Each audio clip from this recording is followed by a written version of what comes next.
Hello दोस्तों, नमस्कार, जय हिंद। मैं नीतीश और हम लोग इस क्लास में ब्लड के बारे में पढ़ेंगे। ब्लड में आरबीसी के बारे में। किसके बारे में? आरबीसी। हम लोग ब्लड का आज तीसरा क्लास है। हम लोग क्या पढ़ रहे हैं? बायोलॉजी। और बायोलॉजी का कौन सा टॉपिक? तो ब्लड पढ़ रहे हैं। क्या पढ़ रहे हैं? ब्लड। ब्लड में फर्स्ट क्लास में हम लोग ब्लड के बारे में पढ़े थे कि ब्लड कैसा है और ब्लड का कहाँ पे निर्माण होता है और ब्लड का पीएच मान कितना होता है और मनुष्य में कितना ब्लड पाया जाता है, महिला में कितना पाया जाता है, पुरुष में कितना पाया जाता है, इसके बारे में हम लोग पढ़े थे। तो जो ये सब वीडियो नहीं देखे हैं तो इससे पहले वाले वीडियो आप लोग देख लीजिए। और उसके बाद फिर प्लाज्मा के बारे में पढ़े थे। ब्लड दो भागों में हम लोग क्या किए थे? डिवाइड किए थे। ब्लड प्लाज्मा और ब्लड कणिकाएं। ब्लड प्लाज्मा और ब्लड कणिकाएं। प्लाज्मा के बारे में दूसरे क्लास में हम लोग पढ़े थे। टोटल ब्लड का 55% से 60% प्लाज्मा होता है। तो प्लाज्मा के बारे में हम लोग पढ़ चुके हैं दूसरी क्लास में। तो जाके आप लोग देख लीजिए, प्लेलिस्ट बना हुआ है ब्लड का। तो इस क्लास में हम लोग ब्लड का आरबीसी पढ़ेंगे। क्या पढ़ेंगे? आरबीसी। आरबीसी के बारे में इस क्लास में हम लोग पढ़ने वाले हैं। तो चलिए आज का क्लास शुरू करते हैं आरबीसी के बारे में। चलिए, आरबीसी यानी लाल रक्त कणिकाएं। क्या? लाल रक्त कणिकाएं। ब्लड को हम लोग दो भागों में डिवाइड किए थे, प्लाज्मा और रक्त कणिकाएं। तो प्लाज्मा तो हम लोग पढ़ चुके हैं, इसमें हम लोग पढ़ेंगे रक्त कणिकाएं। रक्त कणिकाएं को तो 3 भागों में डिवाइड करते हैं। कितने भागों में? 3 भागों में डिवाइड करते हैं रक्त कणिकाओं को, यानी आरबीसी, डब्ल्यूबीसी और प्लेटलेट।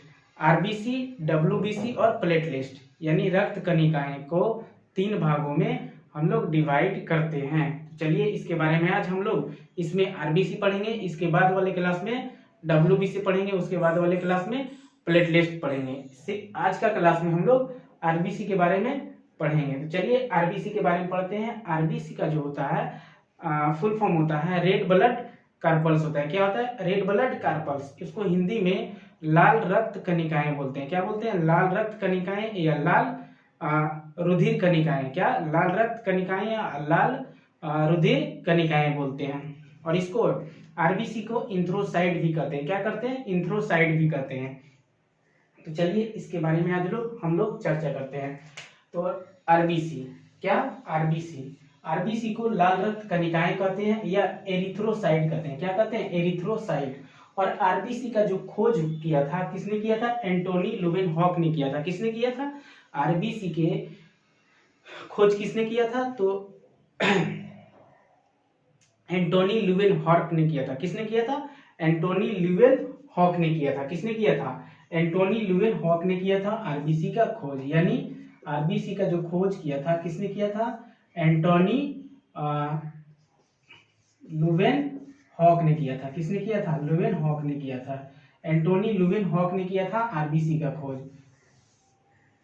उसके बाद देखते हैं कि आरबीसी आरबीसी जो हमारे शरीर में रहता है 120 दिन तक जिंदा रहता है। कितने दिन तक? 120 दिन तक आरबीसी हमारे शरीर में सरवाइव करता है, यानी जिंदा रहता है। उसके बाद 120 दिन के बाद क्या होता है? आरबीसी डेड हो जाता है, यानी मर जाता है। तो आरबीसी का जीवन जो काल है कितना है? 120 दिन है। कितना दिन? 120 दिन। अब देखते हैं कि आरबीसी का निर्माण कहाँ पे होता था। आरबीसी का निर्माण यानी हमारे शरीर में आरबीसी कहाँ पे बनता है, यानी कि हमारे शरीर में आरबीसी का निर्माण कहाँ पे होता है। तो हमारे शरीर में जब हम लोग भ्रूणीय अवस्था में होते हैं, यानी माँ के गर्भ में रहते हैं, यानी माँ के पेट में रहते हैं, तब आरबीसी का जो निर्माण होता है वो यकृत से होता है। किससे होता है? यकृत या प्लीहा से होता है। लेकिन किस में होता है? यकृत या प्लीहा। तो हम जब भ्रूणीय अवस्था में रहते हैं तो आरबीसी का जो निर्माण होता है, यानी आरबीसी बनता है, तो कहाँ पे बनता है शरीर में? तो लीवर में बनता है। कहाँ पे बनता है? लीवर में। और जब हम लोग व्यस्त अवस्था में होते हैं, जब हम लोग का जन्म होता है, उसके बाद जो आरबीसी का निर्माण होता है वो लाल अस्थिमज्जा में होता है, यानी रेड बोन मैरो। किसमें? रेड बोन मैरो में होता है। किसमें? रेड बोन मैरो में। तो व्यस्त अवस्था में लाल अस्थिमज्जा में आरबीसी का निर्माण होता है। उसके बाद आरबीसी में केंद्रक नहीं पाए जाते हैं। आरबीसी में केंद्रक नहीं पाए जाते, यानी कि स्तनधारियों के आरबीसी में, स्तनधारियों के आरबीसी में केंद्रक नहीं पाए जाते हैं। क्या नहीं पाए जाते हैं? तो आरबीसी के केंद्रक नहीं पाए जाते, अपवाद। और किस में पाए जाते हैं? तो एक्सेप्शनल हो गया। तो 3 चीज में जिसका आरबीसी में केंद्रक पाया जाता है, ऊंट हो गया, लामा हो गया और जिराफ हो गया। ऊंट, लामा और जिराफ का आरबीसी जो होता है उसमें केंद्रक पाया जाता है, बाकी जितना भी स्तनधारी है उसमें आरबीसी नहीं पाया जाता है, आरबीसी का केंद्रक नहीं पाया जाता है। तो स्तनधारियों के आरबीसी में केंद्रक नहीं पाए जाते हैं, लेकिन अपवाद में ऊंट हो गया, लामा हो गया और जिराफ जो हो गया, इसका आरबीसी में केंद्रक पाया जाता है। किसमें? ऊंट हो गया, लामा। ऊंट रेगिस्तान में पाया जाता है, लामा, ऊंट और लामा एक ही दोनों का कैटेगरी है। ऊंट जो हो गया वो गर्मी क्षेत्रीय में रहता है और लामा जो हो गया वो बर्फीली क्षेत्र में रहता है, यानी ठंडी प्रदेश में रहता है लामा। लेकिन दोनों सेम जानवर है। तो ऊंट हो गया, लामा हो गया और जिराफ हो गया, इस सब के जो आरबीसी होता है इसमें केंद्रक पाया जाता है। उसी तरह से फिर आगे बढ़ते हैं, किसमें पाया जाता है केंद्रक? तो ऊंट और लामा एवं जिराफ के आरबीसी में केंद्रक पाया जाता है और आरबीसी में हीमोग्लोबिन भी पाया जाता है। किसमें पाया जाता है? आरबीसी में हीमोग्लोबिन पाया जाता है। और हीमोग्लोबिन का जो रंग होता है वो कैसा होता है? तो बैंगनी होता है। कैसा होता है? बैंगनी। हीमोग्लोबिन पाया जाता है आरबीसी में और आरबीसी का रंग कैसा होता है? तो बैंगनी होता है। हीमोग्लोबिन एक श्वसन वर्धनक है, यानी हीमोग्लोबिन का जो काम है वो ऑक्सीजन को क्या करता है? परिवहन करता है। गैसों का क्या करता है? परिवहन करता है। कौन? हीमोग्लोबिन। हीमोग्लोबिन आरबीसी में पाया जाता है और हीमोग्लोबिन का जो रंग होता है कैसा होता है? बैंगनी होता है। कैसा होता है? बैंगनी। फिर चलिए आगे बढ़ते हैं हम लोग। तो आरबीसी में हीमोग्लोबिन पाया जाता है और इसका जो रंग होता है कैसा होता है? बैंगनी होता है। कैसा होता है?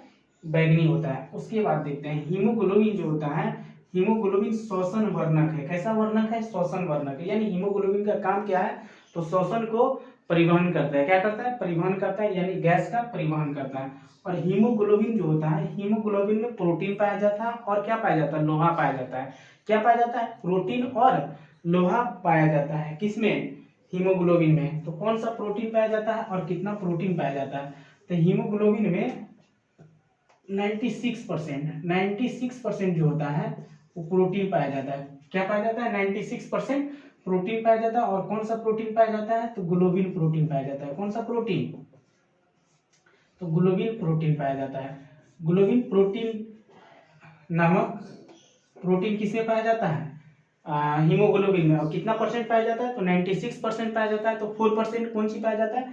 तो यानी कि 4% जो होता है, शेष 4% वो क्या पाया जाता है? लोहा, यानी आयरन पाया जाता है। क्या पाया जाता है? आयरन। 4% जो होता है लोहा पाया जाता है और 96% प्रोटीन पाया जाता है। कौन सा प्रोटीन? तो ग्लोबिन प्रोटीन। अगर पूछेगा कि ग्लोबिन प्रोटीन किसमें पाया जाता है, तो हीमोग्लोबिन में।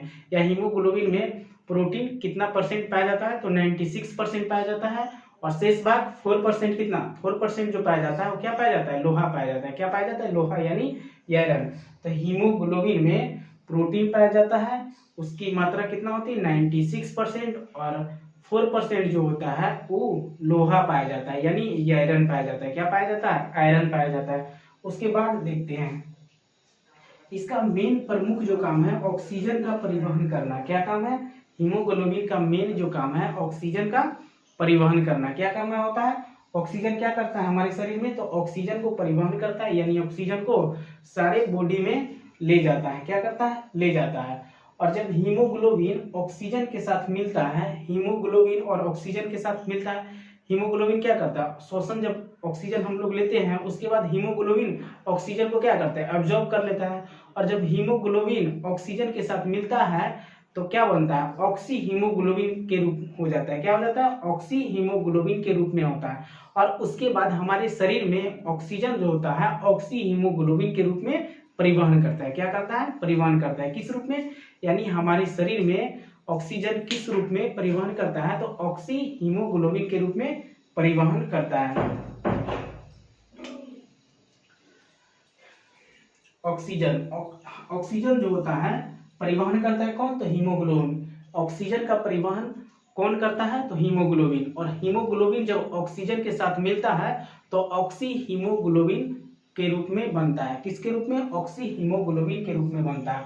और फिर हमारी बॉडी में ऑक्सी हीमोग्लोबिन के रूप में ऑक्सीजन परिवहन करता है। क्या करता है? परिवहन करता है।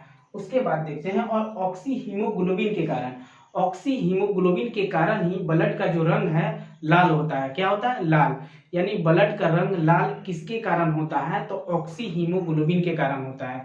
यानी कि जब ब्लड हमारे ऑक्सीजन ऑक्सीजन हमारे शरीर में हीमोग्लोबिन के साथ मिलता है तो ऑक्सी हीमोग्लोबिन बनता है।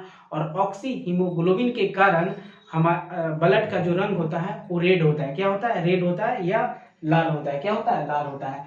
पूछेगा कि ब्लड का रंग रेड जो होता है किसके कारण होता है? तो ऑक्सी हीमोग्लोबिन के कारण होता है। किसके कारण? ऑक्सी हीमोग्लोबिन के कारण। तो ऑक्सी हीमोग्लोबिन के कारण रक्त का लाल होता है। रक्त का जो रंग होता है कैसा होता है? लाल होता है। कैसा होता है? रक्त का लाल रंग होता है ऑक्सी हीमोग्लोबिन के कारण। अब देखते हैं, आगे बढ़ते हैं। शरीर में ऑक्सीजन का जो परिवहन होता है वो ऑक्सी हीमोग्लोबिन के कारण होता है। ऑक्सी हीमोग्लोबिन के रूप में मतलब परिवहन करता है। हमारे शरीर में ऑक्सीजन किस रूप में परिवहन करता है? तो ऑक्सी हीमोग्लोबिन के रूप में हमारे शरीर में ऑक्सीजन क्या करता है? परिवहन करता है। और ऑक्सी हीमोग्लोबिन के कारण ब्लड का जो रंग होता है वो कैसा होता है? लाल होता है। यानी ब्लड का रंग लाल किसके कारण होता है? तो ऑक्सी हीमोग्लोबिन के कारण। और ऑक्सी हीमोग्लोबिन कब बनता है? तो ऑक्सीजन और हीमोग्लोबिन जब मिलता है। ऑक्सीजन और हीमोग्लोबिन जब मिलता है तो ऑक्सी हीमोग्लोबिन बनता है। और ऑक्सी हीमोग्लोबिन के कारण ब्लड का जो रंग होता है वो कैसा होता है? लाल होता है। कैसा होता है? लाल होता है। और हमारे शरीर में भी ऑक्सी हीमोग्लोबिन के रूप में ऑक्सीजन परिवहन करता है। उसके बाद देखते हैं आरबीसी की संख्या कितनी होते हैं। तो आरबी की संख्या पुरुष में होता है 55 लाख, लगभग 55 लाख प्रति MM³ होता है। कितना होता है? 55 लाख प्रति MM³। और महिला में कितना होता है? 45 लाख प्रति MM³ होता है। यानी कि हमारे बॉडी में पुरुष के बॉडी में आरबीसी की संख्या कितनी होती है? तो 55 लाख, लगभग 55 लाख प्रति MM³। कितना? 55 लाख प्रति MM³ जो होता है पुरुष में होता है। कितना? 55 लाख प्रति MM³ पुरुष में आरबीसी की संख्या होती है। और महिला में 45 लाख प्रति MM³ आरबीसी की संख्या होती है। यानी कि पुरुष में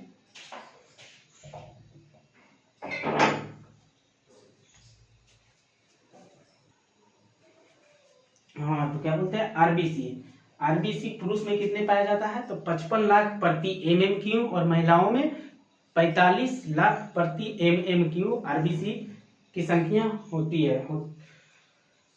और हीमोग्लोबिन अब देखते हैं, हीमोग्लोबिन कितने पाए जाते हैं? तो पुरुष में अलग पाया जाता है और महिलाओं में भी अलग पाया जाता है।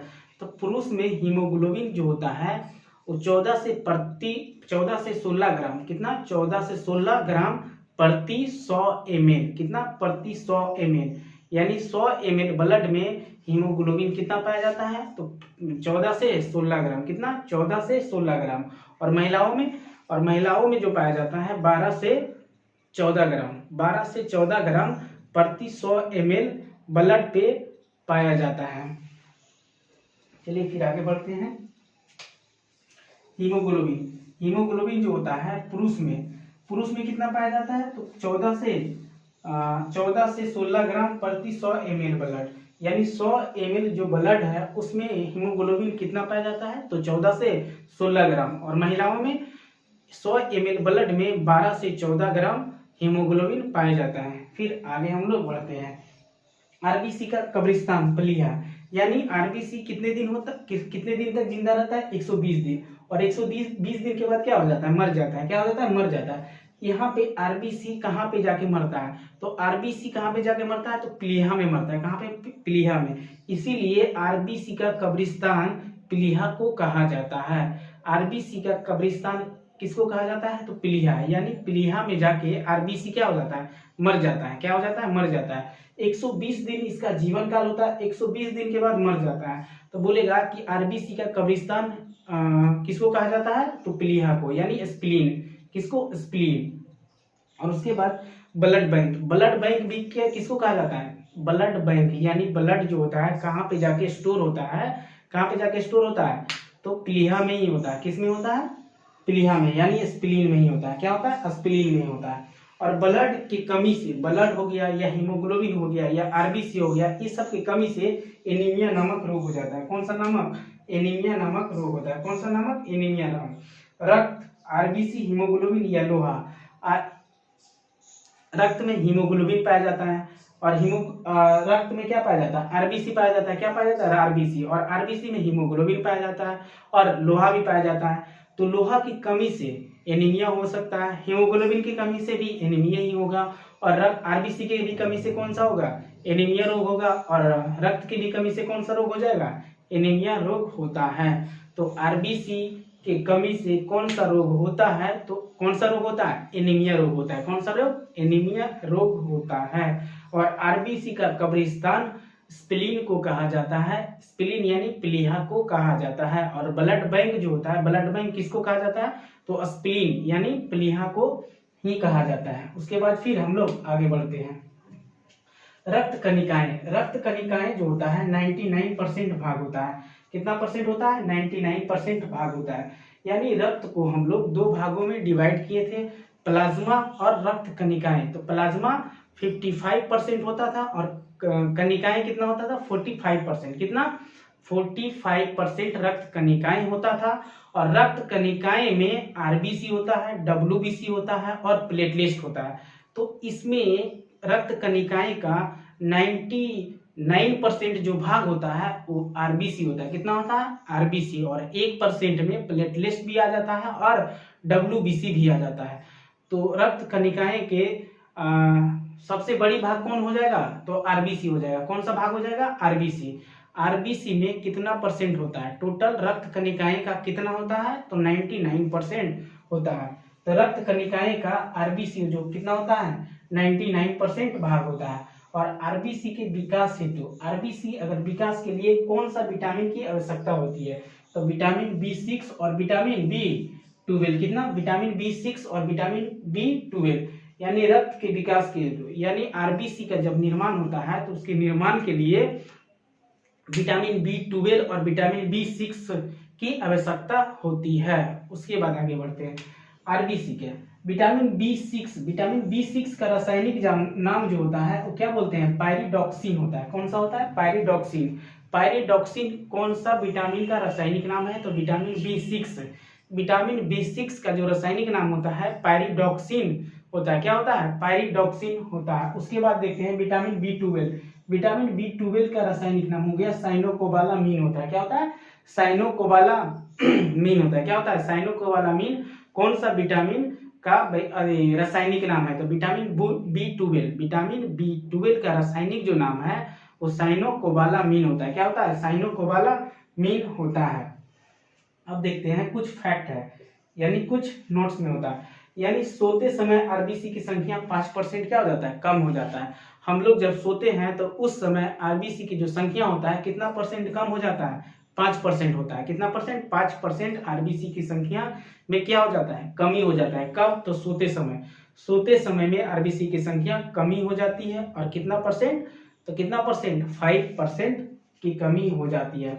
आरबीसी का गणना, जब आरबीसी को हम लोग गणना करते हैं, क्या करते हैं? गणना करते हैं तो किस में गणना करते हैं? तो हीमोसाइटोमीटर में। किसमें? हीमोसाइटोमीटर में आरबीसी का गणना किया जाता है। यानी आरबीसी को मापने के लिए कौन सा यंत्र का प्रयोग किया जाता था? हीमोसाइटोमीटर। किसका? हीमोसाइटोमीटर। देखिए यहाँ पे लिखा हुआ हीमोसाइटोमीटर। तो हीमोसाइटोमीटर का संबंध किससे है? तो आरबीसी। आरबीसी का जो आरबीसी का जो मापा जाता है तो किससे मापा जाता है? तो हीमोसाइटोमीटर। किसमें? हीमोसाइटोमीटर। और जब पहाड़ी क्षेत्रों में जो रहने वाले लोगों है उसमें आरबीसी की संख्या समान लोगों से क्या होता है? अधिक होता है। जो मतलब कि समतल क्षेत्र पे जो रहता है उसमें जो आरबीसी होता है उससे अधिक होता है। किसमें? जब जो पहाड़ी एरिया में लोग रहते हैं, तो पहाड़ी एरिया में जो लोग रहते हैं उसमें आरबीसी की संख्या अधिक होता है। किसके कंपैरिजन में? जो समतल जो क्षेत्र पे रहते हैं, यानी जो सामान्य लोगों में रहते हैं। जैसे कि हम लोग सामान्य जो क्षेत्र में रहते हैं उसमें आरबीसी की जो संख्या होता है उससे अधिक होता है। किसमें? जो पहाड़ी एरिया में रहते हैं, यानी ऊंचे क्षेत्र पे जो रहते हैं उसमें आरबीसी की संख्या क्या होता है? अधिक होता है। ऐसे भी आप लोग समझ सकते हैं। और आरबीसी की अधिक, अगर आरबीसी की संख्या अधिक हो जाता है तो क्या बोलते हैं? पॉलीसाइथेमिया बोलते हैं। क्या बोलते हैं? पॉलीसाइथेमिया। यानी पॉलीसाइथेमिया कब होता है? तो आरबीसी की संख्या जब हमारे शरीर में बढ़ जाता है, हमारे शरीर में आरबीसी की संख्या बढ़ जाता है तो पॉलीसाइथेमिया बोलते हैं। क्या बोलते हैं? पॉलीसाइथेमिया हो जाता है। क्या हो जाता है? पॉलीसाइथेमिया हो जाता है। मलेरिया, मलेरिया क्या है? बुखार है। तो मलेरिया में आरबीसी, जब किसी भी व्यक्ति को मलेरिया होता है तो उसमें आरबीसी की संख्या क्या हो जाता है? कम हो जाता है। क्या हो जाता है? कम हो जाता है। मलेरिया रोग होता है तब आरबीसी की संख्या क्या हो जाता है? कम हो जाता है। क्या हो जाता है? कम हो जाता है। और मलेरिया में, मलेरिया कैसी बीमारी है? तो प्रोटोजोआ जनित बीमारी है। कैसा रोग है? प्रोटोजोआ जनित रोग है। कैसी बीमारी है? मलेरिया जो होता है प्रोटोजोआ जनित बीमारी है। और केंद्रक नहीं होने के कारण, आरबीसी में केंद्रक नहीं होने के कारण केंद्रक का जो आकार है वो कैसी है? चपटी होता है या उभयचयता होता है। क्या होता है? उभयचयता होता है। कैसा होता है? उभय तल होता है। यानी आरबीसी तो गोल होता है लेकिन कैसा होता है? चपटा होता है। कैसा होता है? चपटा। पेड़ा के आकार के होता है। कैसा होता है? पेड़ा के। गोल तो होता है लेकिन कैसा होता है? चपटा। किसके कारण? क्योंकि इसमें आरबीसी में केंद्रक नहीं पाया जाता है। आरबीसी में केंद्रक नहीं होने के कारण आरबीसी की जो आकृति है वो कैसी होती है? चपटी होती है, यानी चपटा होता है। और सबसे बड़ी आरबीसी, सबसे बड़ी आरबीसी किसका होता है? एम्फियूमा का होता है। एम्फियूमा का, एम्फियूमा यानी या उभयचर या एम्फीबिया। एम्फीबिया का जो आरबीसी होता है उसमें सबसे बड़ी होती है। और सबसे छोटी आरबीसी किसमें होती है? कस्तूरी मृग। कस्तूरी मृग एक हिरन है, उसमें आरबीसी सबसे छोटी होती है। तो पूछेगा सबसे छोटी आरबीसी तो किसमें? कस्तूरी मृग। और कस्तूरी मृग क्या है? तो हिरन है। क्या है? एक हिरन का प्रजाति है। और सबसे बड़ी आरबीसी तो एम्फीयूमा, एम्फीयूमा या एम्फीबिया, एम्फीयूमा या एम्फीबिया में आरबीसी सबसे बड़ी होती है। आरबीसी डब्ल्यूबीसी, आरबीसी और डब्ल्यूबीसी जो अनुपात होता है 600:1 होता है। यानी 600 गुना अधिक होता है कौन? आरबीसी। डब्ल्यूबीसी से 600 गुना अधिक होता है कौन? डब्ल्यूबीसी। और आरबीसी से 600 गुना कम होता है कौन? डब्ल्यूबीसी। तो यहाँ तक क्लियर हो गया होगा। Haemoglobin carbon monoxide, haemoglobin carbon monoxide से जुड़ने की क्षमता जो होता है ऑक्सीजन से 200 से 300 गुना अधिक होता है। क्या होता है? 200 से 300 गुना अधिक होता है कार्बन मोनोऑक्साइड से जुड़ने से। यानी यहाँ पे देख सकते हैं, यहाँ पे क्या है? हीमोग्लोबिन हो गया। क्या हो गया? यहाँ पे हीमोग्लोबिन हो गया। हीमोग्लोबिन क्या हो गया? हीमोग्लोबिन। और यहाँ पे ऑक्सीजन O2 है, यहाँ पे CO, यहाँ पे O2 से हो गया ऑक्सीजन, CO से हो गया कार्बन मोनोऑक्साइड। यहाँ पे ऑक्सीजन भी है और कार्बन मोनोऑक्साइड है। तो इसमें सबसे पहले किससे मतलब क्रिया करेगा? किससे? तो ऑक्सीजन को कार्बन मोनोऑक्साइड को एब्जॉर्ब करेगा। क्या होगा? एब्जॉर्ब करेगा। यानी कि ऑक्सीजन के तुलना में 200 से 300 गुना, 200 से 300 गुना अधिक क्षमता होता है कार्बन मोनोऑक्साइड से जुड़ने के लिए ऑक्सीजन से। यहाँ पे लिखा हुआ है हीमोग्लोबिन कार्बन मोनोऑक्साइड से जुड़ने की क्षमता ऑक्सीजन से 200 से 300 गुना अधिक होता है। कितने गुना होता है? अधिक होता है। 200 से 300 गुना अधिक होता है हीमोग्लोबिन से कार्बन मोनोऑक्साइड को जुड़ने से। किससे? तो ऑक्सीजन से। यानी ऑक्सीजन से जुड़ने, ऑक्सीजन से हीमोग्लोबिन जो है ऑक्सीजन से कार्बन मोनोऑक्साइड जुड़ने के लिए 200 से 300 गुना अधिक क्षमता रखता है। यानी ऑक्सीजन की क्षमता कितनी कम है कार्बन मोनोऑक्साइड जुड़ने के लिए? किससे? हीमोग्लोबिन से। तो 200 से 300 गुना कम है। इसके बाद आगे बढ़ते हैं। हीमोग्लोबिन जब कार्बन मोनोऑक्साइड से मिलता है तो कार्बोक्सिल हीमोग्लोबिन बनाता है। क्या बनाता है? Carboxyl haemoglobin. जब ऑक्सीजन के साथ, जब हीमोग्लोबिन ऑक्सीजन के साथ मिलता है तो कौन सी बनाता है?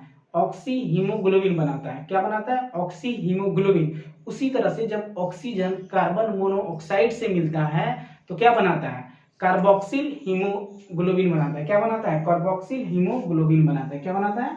कार्बोक्सिल हीमोग्लोबिन बनाता है। और कार्बन मोनोऑक्साइड को दम घुटन गैस भी कहा जाता है। क्या कहता है?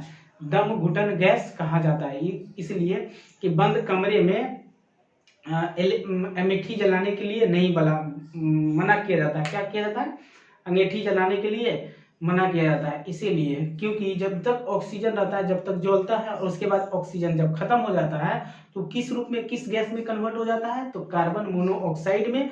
और कार्बन मोनोऑक्साइड जो है दम घुटन गैस है। क्या है? दम घुटन गैस है। क्योंकि जब ऑक्सीजन नहीं रहेगा रूम में तो क्या होगा? कार्बन मोनोऑक्साइड रहेगा, और कार्बन मोनोऑक्साइड हमारे जो हीमोग्लोबिन है वो कितने गुना अधिक क्षमता है उससे जुड़ने के ऑक्सीजन से? तो 200 से 300 गुना। और जब हमारे शरीर में कार्बन मोनोऑक्साइड जाएगा तो क्या ऑक्सीजन की कमी हो जाएगा, और ऑक्सीजन की कमी होगा तो क्या हो जाएगा?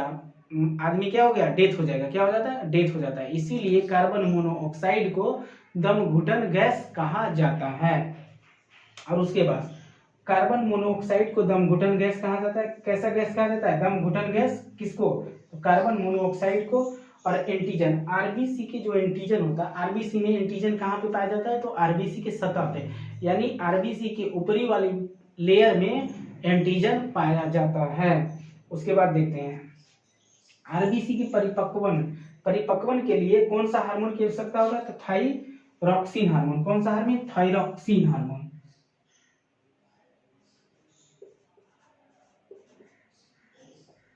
थाइरोक्सिन हार्मोन की आवश्यकता होता है आरबीसी की परिपक्वन के लिए। यानी आरबीसी को मैच्योर होने के लिए कौन सा हार्मोन की आवश्यकता होती है? तो थाइरोक्सिन हार्मोन। कौन सा हार्मोन? Thyroxine hormone. यहाँ पे देखिए लिखा हुआ है, यहाँ से आप लोग नोट कर सकते हैं। फिर आगे देखते हैं बाजरा जो होता है लोहा का अच्छा स्रोत होता है। लोहा का अच्छा स्रोत कौन सा? तो बाजरा में होता है। कौन से में पाया जाता है? बाजरा। और उसके बाद दूध में विटामिन सी और लोहा नहीं पाया जाता है। यानी पूछेगा कि दूध में कौन सा विटामिन नहीं पाया जाता है, तो क्या विटामिन सी नहीं पाया जाता है। और धातु में पूछेगा तो लोहा। तो विटामिन सी और लोहा दूध में नहीं पाया जाता है। तो आई होप आप लोग यहाँ तक समझ गए होंगे। तो वीडियो अच्छा लगे तो आप लाइक कर दीजिए और शेयर भी कर दीजिए, और चैनल पे नए हैं तो चैनल को सब्सक्राइब कर लीजिए और बेल आइकन ऑल पे प्रेस कर दीजिए, और वीडियो को शेयर भी कर दीजिए। चलिए आज का क्लास यहीं तक रखते हैं। फिर नेक्स्ट क्लास में हम लोग WBC के बारे में पढ़ेंगे, उसके बाद प्लेटलिस्ट के बारे में पढ़ेंगे। चलिए आज का क्लास यहीं तक समाप्त करते हैं। जय हिंद।